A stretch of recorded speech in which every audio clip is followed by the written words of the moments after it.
तू हरवला आहेस ना या जगाच्या गर्दीत.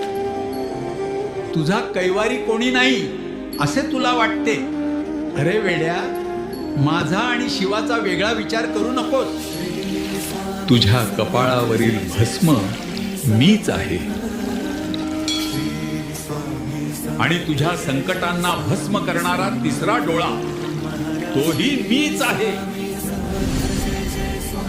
या महाशिवरात्रीला मी शब्द देतो, तुझे सर्व दुःख मी पिऊन घेईन आणि तुला सुखाचा मार्ग दाखवीन. भिऊ नको, मी तुझ्या पाठीशी आहे. शिव हर शंकर, नमामि शंकर, शिव शंकर शंभो. हे गिरिजापती भवानी शंकर शिव शंकर.